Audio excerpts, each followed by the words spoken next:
ഞാൻ ഇന്നലെ ധർമ്മടത്തിൽ പോയപ്പോൾ ഇതുപോലെ തന്നെ അവിടെ എന്തോ ഒരു വിവാദം സൃഷ്ടിച്ചത് എന്നോട് ചോദിച്ചു. ഞാൻ പറഞ്ഞു ഇന്നലെ പറഞ്ഞത് ഞാൻ ഇന്നും പറയുന്നത്, ഇവർക്ക് 10 കൊല്ലം കഴിഞ്ഞിട്ട് ഒന്നും ചെയ്യാനും പറയാനും ഒന്നുമില്ല.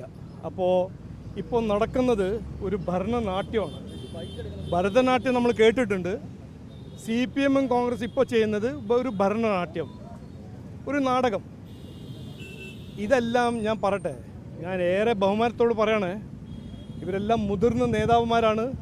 എത്രയോ കൊല്ലം കേരള രാഷ്ട്രീയത്തിൽ പങ്കെടുത്ത് കാര്യങ്ങൾ ചെയ്ത വ്യക്തികളാണ്. ഇങ്ങനെ ജനങ്ങളെ വിഡ്ഢിയാക്കാൻ നിങ്ങൾ ശ്രമിക്കുന്നത്, നിങ്ങളെക്കുറിച്ച് ജനങ്ങൾ എന്ത് പറയുമെന്ന് ഞാൻ പറയാൻ ആഗ്രഹിക്കുന്നില്ല. എന്തെങ്കിലും ഉണ്ടെങ്കിൽ നമ്മുടെ നാടിൻ്റെ ഭാവിയെക്കുറിച്ചോ വികസനത്തെക്കുറിച്ചോ എന്തെങ്കിലും പറയാം. കോർപ്പറേഷൻ 2 മാസമായിട്ടുള്ളൂ. ഇതിന് മുമ്പ് കൊല്ലായിട്ട് ഭരിച്ചത് CPM ആണ്.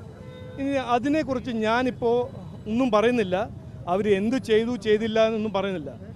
ആറ്റുകാൽ പൊങ്കാലിനെക്കുറിച്ച് CPM ഒരു പ്രചരണം നടത്താൻ ശ്രമിച്ചാൽ അതിനെ തോൽപ്പിക്കുന്നത് ജനങ്ങളായിരിക്കും എന്ന് ഞാൻ ഏറെ ബഹുമാനത്തോട് അവരോട് പറയാൻ ആഗ്രഹിക്കുന്നത്.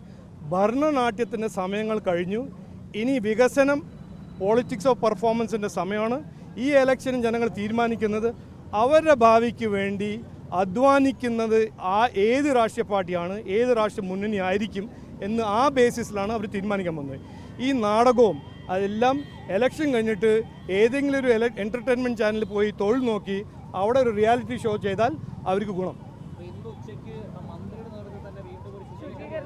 നടക്കട്ടെ, അത് ചെയ്യട്ടെ. 10 കൊല്ലം ചെയ്തില്ലല്ലോ. ഇപ്പോൾ ഇലക്ഷന് മുമ്പല്ല ഇതെല്ലാം.